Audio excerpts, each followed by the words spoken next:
예, 안녕하세요. 이상준 목사입니다.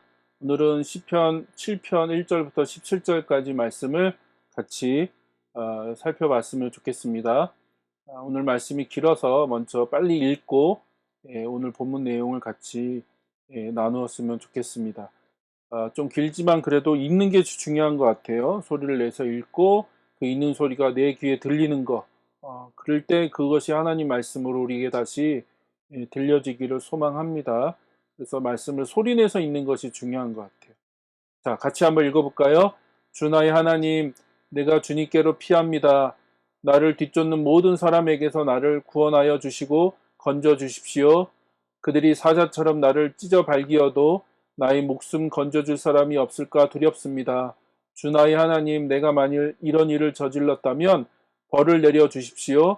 내가 손으로 폭력을 행했거나 친구의 우정을 악으로 갚았거나 나의 대적이라고 하여 까닭없이 그를 약탈했다면 원수들이 나를 뒤쫓아와서 내 목숨을 덮쳐서 땅에 짓밟고 내 명예를 짓밟아도 나는 좋습니다. 셀라. 주님 진노하며 일어나시고 내 대적들의 기세를 꺾어 주십시오. 하나님 깨어나셔서 판결을 내려 주십시오. 뭇 민족들을 주님 앞으로 모으시고 주님께서는 그 높은 법정으로 돌아오십시오. 주님께서는 뭇 백성들을 판단하시는 분이시니 내 의와 내 성실함을 따라 나를 변호해 주십시오. 악한 자의 악행을 뿌리 뽑아 주시고 의인은 굳게 세워 주십시오. 주님은 의로우신 하나님, 사람의 마음속 생각을 낱낱이 살피시는 분이십니다. 하나님은 나를 지키시는 방패시요 마음이 올바른 사람에게 승리를 안겨주시는 분이시다. 하나님은 공정한 재판장이시요 언제라도 악인을 벌하는 분이시다. 뉘우치고 돌아오지 않으면 칼을 갈고 활을 겨누어 심판을 준비하신다. 살상 무기를 준비하시고 화살 끝에 불을 붙이신다. 악인은 악을 잉태하여 재앙과 거짓을 낳는구나. 함정을 깊이 파지만 그가 만든 구덩이에 그가 빠진다. 남에게 준 고통이 그에게로 돌아가고 남에게 휘두른 폭력도 그의 정수리로 돌아간다. 나는 주님의 의로우심을 찬송하고 가장 높으신 주님의 이름을 노래하련다. 아멘. 네, 우리가 이 말씀을 좀 같이 구체적으로 살펴보기 전에 우리가 계속 매번 해왔던 식으로 이 7편의 개론을 간단하게 확인했으면 좋겠습니다. 7편의 제목은 이렇게 붙어 있어요. 세 번역 성경에 의해서 이제 제가 이렇게 붙이는 겁니다. 세 번역 성경에 이렇게 붙어 있으니까 이렇게 하는 거라서 개역 개정이나 다른 성경은 좀 다를 수 있다는 걸 꼭 기억해 주셨으면 좋겠고요. 그 세 번역에 의하면 주님은 언제나 옳게 행하신다. 다윗의 시가온 베냐민 사람 구시가 한 말을 듣고 다윗이 주님 앞에서 부른 애가 이렇게 돼 있죠. 이게 이제 7편의 제목인데 그렇다면 여기 나오는 그 베냐민 사람 구시가 누군가라는 거죠. 이 사람 도대체 누구냐? 그래서 성경을 아무리 찾아봐도 성경에 그 구시라는 이름이 등장하지 않는다는 거예요. 더군다나 다윗과 관련해서 그 해당된 그 성경 구절을 아무리 찾아도 이런 사람이 등장하지 않는다는 겁니다. 그래서 정확하게 누구인지 몰라요. 정확하게 누구인지 모르는데 아마 우리가 추측하건대 다윗과 관련된 사건일 거예요. 이건 분명히 다윗과 관련된 사건일 건데 제목이 그 다윗의 애가잖아요. 근데 성경에 기록되지 않은 사건이겠죠. 성경이 이제 그 다윗의 그 일대기를 다 쓴 것이 아니라 그 어떤 그 신학과 어떤 목표와 방향을 가지고 이게 취합한 거잖아요. 이게 취합을 해서 그걸 가지고 하나님이 무엇인가 말씀하고 싶은 것들을 기록해 놓은 거죠. 그렇기 때문에 아마 이 사건은 다윗 삶에서 벌어진 사건이긴 할 건데 성경에 기록되지는 않은 것으로 보입니다. 자, 그리고 이제 7편을 보면 그 자기의 억울함을 이제 호소하고 있죠. 억울하게 당하는 고통에 대해서 하나님의 그 도움과 하나님의 구원을 호소하고 있고요. 그리고 또 방금 읽은 말씀처럼 하나님을 재판장으로 또 하나님을 용사로 호칭하면서 이 억울한 상황, 또 이 대적에게 의해서 거짓 고소를 당하고 또 무고하게 내가 고난을 당하는 것에 대해서 하나님 나를 건져주시고 도와주시고 또 이 상황을 공의롭게 판단해 주시고 판결해 달라고 하나님 앞에 탄원하고 그 항변하는 다윗의 기도, 또 애가입니다. 애가. 그러면 이제 전형적인 탄원시가 되겠죠. 탄원시 혹은 탄식시가 될 겁니다. 시편이 그런 내용이라고 하는 것, 7편이 그런 내용이라고 하는 걸 다시 한번 확인해 주셨으면 좋겠고요. 7편의 구조를 보면 1절과 2절은 하나님의 구원을 간구하는 기도, 또 3절에서 5절은 하나님에게 자신의 무죄함을 항변하고 호소하는 내용이 있고요. 그 다음에 6절에서 9절은 하나님의 공의로운 판결을 요청하고 있고요. 10절에서 13절은 하나님이 전사이면서 재판장으로서 내 이 상황을 재판해 주시고 또 나를 대신해서 싸워 주십시오 라고 이렇게 하나님께 호소하고 하나님이 용사이시면서 재판장이심을 선언하고 있고요. 14, 16절은 악인에게 다시 돌아갈 고통에 대해서 이제 얘기하고 있고, 마지막 17절은 하나님을 예배하고 찬양함으로 마무리를 하고 있습니다. 그래서 항상 계속 얘기하듯이 탄원시, 탄식시가 갖고 있는 전형적인 구조, 1절과 2절에 보면 하나님께 막 호소하고 간구하고 부르짖다가 이제 마지막에는 하나님을 찬양하고 예배하고 하나님 이런 분이십니다라고 하면서 하나님의 그 이름을 예배하고 경배하겠다라고 하면서 이제 마무리를 짓는 전형적인 탄식시의 구조를 가지고 있다는 걸 우리가 확인할 수 있습니다. 예, 그래서 구체적으로 말씀 내용을 좀 같이 살펴볼까요? 먼저 1절과 2절인데 1절과 2절을 읽어보면 지금 시인은 원수에게서 쫓기는 상황인 것 같아요. 그래서 지금 이제 원수에게서 쫓기고 있는 상황인데 그게 얼마나 이제 다급하고 긴급한지 마치 원수가 먹잇감에게 그 달려들어서 그 먹잇감을 찢는 그걸 막 죽이기 위해서 그 사자가 먹잇감에 달려들어서 그 먹잇감을 찢는 그런 상황인 것 같다라고 얘기할 정도로 지금 시인은 매우 다급하고 위험하고 긴급한 상황 가운데 놓여 있음을 지금 하나님 앞에 호소하고 있습니다. 호소하고 있고, 그리고 이제 하나님의 이름을 부르면서 하나님께서 어떤 조치를 취해 달라고 간구하고 있죠. 그리고 이제 그 하나님에게 내가 이제 피신하겠다. 그러니까 다른 말로 하면 하나님이 나의 요새시다. 지금 이 상황 가운데 내가 죽을 것 같은데, 내가 이제 곧 있으면 잘못하면 죽을 것 같은데, 내가 지금 그 요새이신 하나님, 그 하나님께 내가 피신하겠다. 그러니까 나를 구원해 주시고 또 이 상황 가운데 건져 주시라고 지금 하나님 앞에 간절하게 지금 부르짖고 있는 거죠. 그렇게 호소하고 있고 부르짖고 있습니다. 그리고 이제 3절부터 5절까지를 보면 지금 그 시인은 자기의 무죄를 강력하게 주장하고 있어요. 내가 지금 억울하다. 내가 무고하게 지금 이런 일을 당하고 있다. 내가 지금 그런 죄를 저지른 것이 아닌데 그 저 원수가 지금 나를 그렇게 공격하고 또 나를 그렇게 죽이려고 한다. 근데 나는 그만한 죄를 지은 적이 없다. 나는 무죄하다라고 하는 것을 지금 하나님 앞에 호소하고 있습니다. 그래서 그거를 이제 하나님 앞에 마치 이제 재판장이신 그 하나님, 그 재판장 앞에서 자기의 그 무죄를 호소하고 변론하듯이 지금 자기가 무죄하고 억울한 상황이라고 하는 것을 지금 호소하고 있고 마치 자기를 변론하는 것 같습니다. 그렇죠? 그래서 이제 시인은 가정법과 과장법을 사용해서 만일 뭐뭐하다면 이렇게 세 가지를 얘기하면서 그렇죠?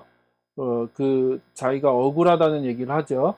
그래서 3절에 보니까 내가 손으로 폭력을 행했거나 친구의 우정을 악으로 대갚았거나 나의 대적이라고 하여 까닭없이 그를 약탈했다면 이라고 하면서 그 가정법 혹은 과장법을 사용해서 내가 지금 그런 죄를 저질렀다면 내 목숨이 어떤 그 원수에 의해서 땅에 짓밟아지고 내 명예도 그렇게 짓밟아져도 나는 괜찮습니다 라고 얘기를 하고 있는 거죠. 네, 그럴 정도로 자기가 이제 무죄하다, 무고하다라고 하는 것을 이제 주장하고 있는 거죠. 확신하면서 내가 억울하다라고 하는 얘기를 하고 있는 거고요. 그리고 이제 6절부터 9절까지 보면 세 가지 그 동사가 중요한 표현으로 등장하는데, 잘 보세요. 한번 첫 번째는 일어나소서라고 얘기하죠. 그쵸? 일어나소서. 6절에 보니까 일어나소서라고 얘기하고 있고요. 그건 이제 하나님이 잠잠히 계시지 마시고 일어나십시오. 일어나셔서 싸우십시오. 이게 이제 한번 3편에서도 얘기 드렸잖아요. 그 전쟁에 나갈 때 부르는 표현, 그러니까 용사들이 전쟁에 나갈 때 쓰는 표현이라고 한번 얘기 드렸습니다. 그래서 일어나서 전쟁에 싸우러 나가는 어떤 그런 표현을 쓸 때 쓰는 표현 단어예요. 그래서 하나님께 일어나십시오라고 얘기하는 건 하나님 이제 잠잠히 계시지 마시고 이제 일어나셔서 어떤 역사, 어떤 전쟁에서 그 원수들과 싸우시라고 하나님께 요청하는 거죠. 그 다음에 또 6절에 보니까 깨어나소서라고 얘기합니다. 그러니까 이 말은 주무시지 말고 깨어나시란 얘기죠. 잠만 자시지 말고 이제 일어나셔서 지금 뭔가 하십시오라고 그가 하나님께 요청하는 거고요.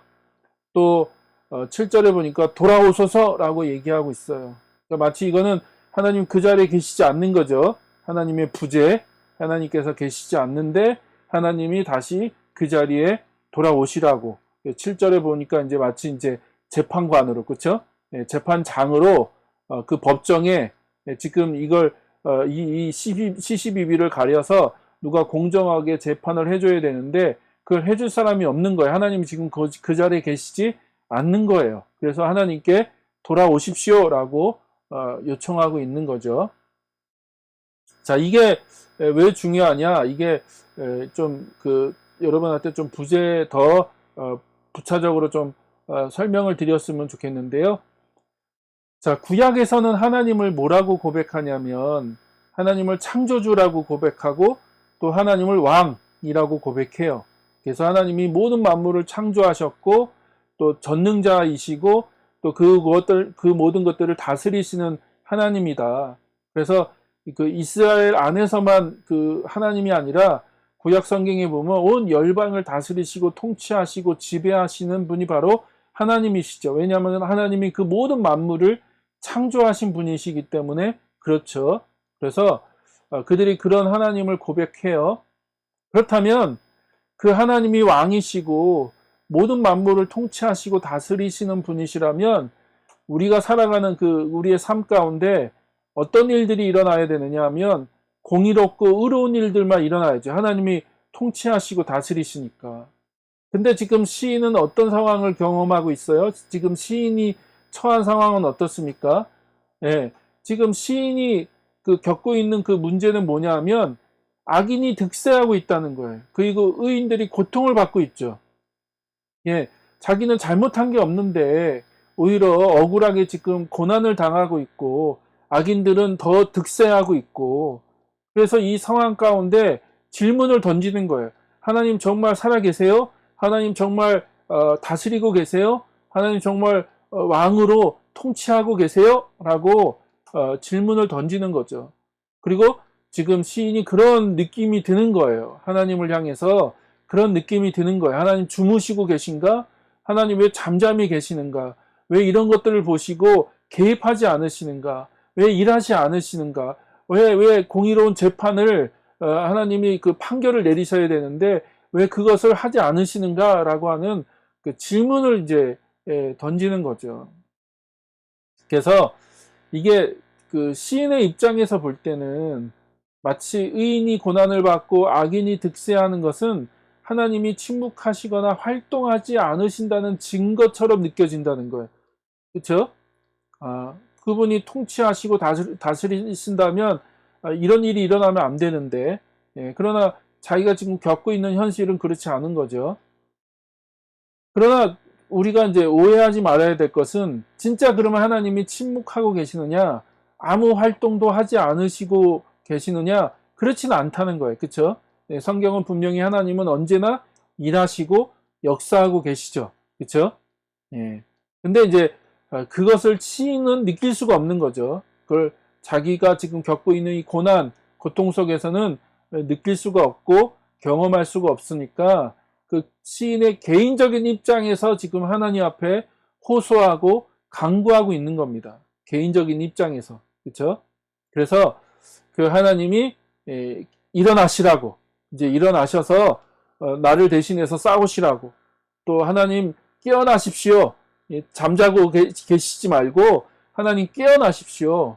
그 다음에 하나님 돌아오십시오. 이 재판 장소로, 이 법정으로 하나님 돌아오셔서 그 악인을 벌하시고 의인을 다시 한번 세워달라고, 하나님 그것들을 공정하게 공의롭게 판결해 달라고 그가 하나님 앞에 요청하고 있는 거죠. 그래서 이게 시인의 입장이라고 하는 것을 여러분이 이해하시고 하나님 앞에 그렇게 호소하고 있고 부르짖고 있다는 것을 우리가 이해하는 것이 중요한 것 같습니다. 그래서 하나님이 내가 당하는 어려움 속에서 하나님 정말 역사해 주십시오. 적극적으로 개입해 주십시오. 하나님 판단해 주십시오.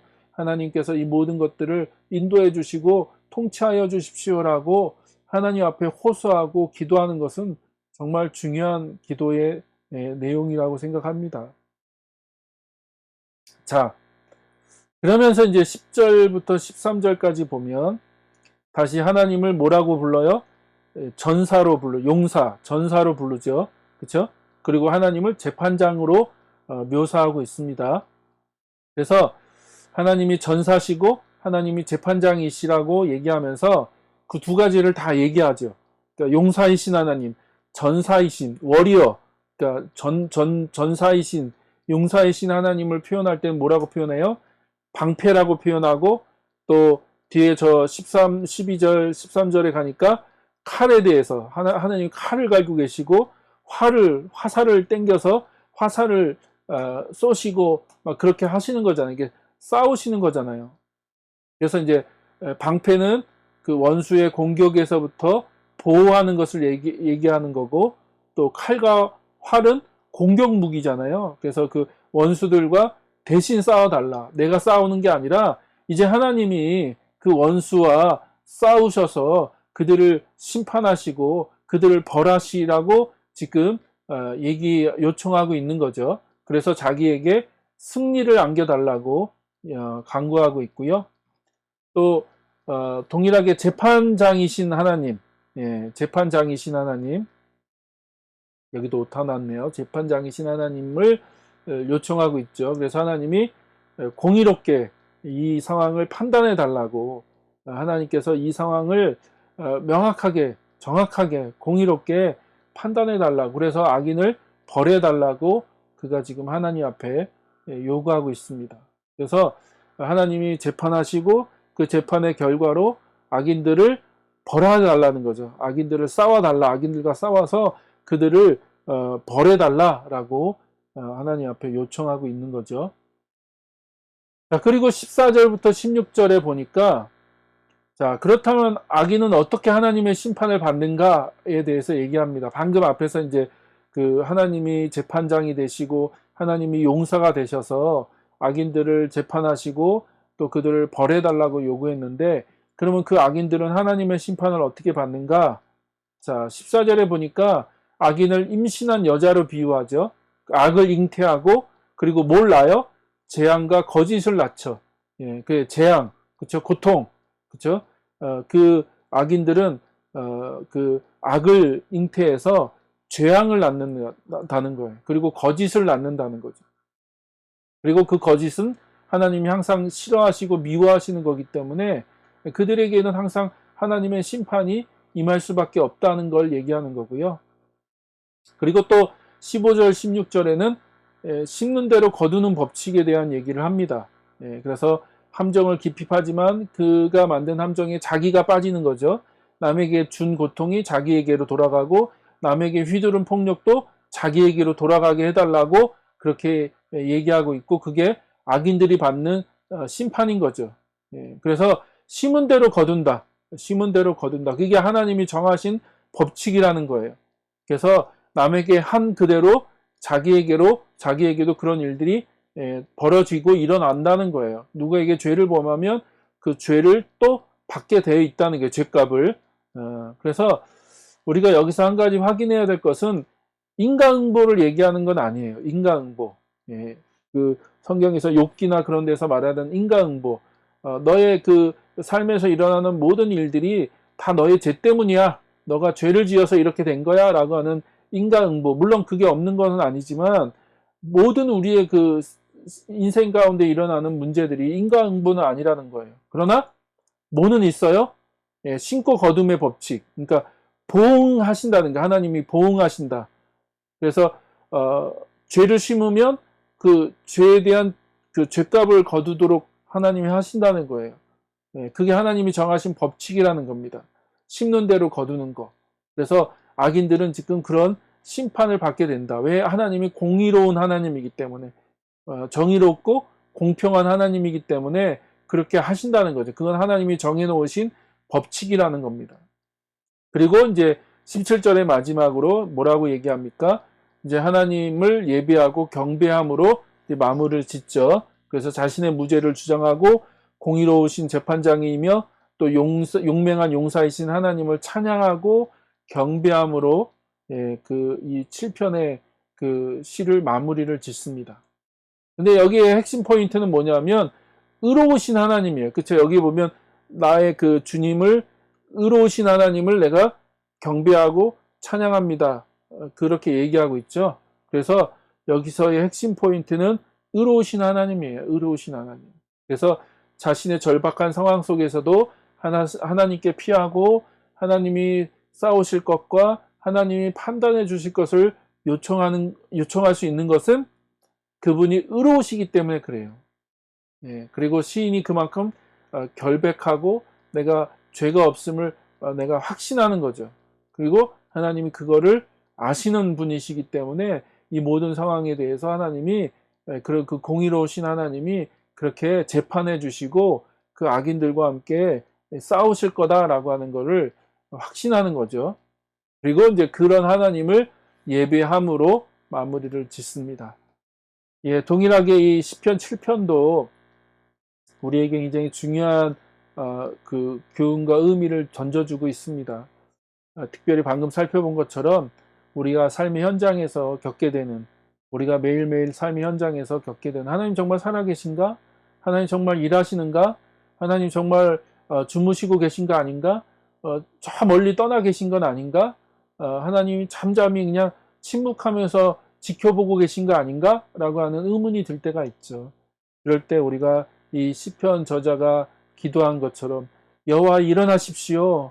여호와여 깨어나십시오. 여호와여 돌아오십시오. 라고 그가 하나님 앞에 간구하고 부르짖는 것처럼 우리도 그렇게 하나님 앞에 기도하는 시간들 그런 간구의 호소와 그 부르짖음이 필요하다고 생각합니다.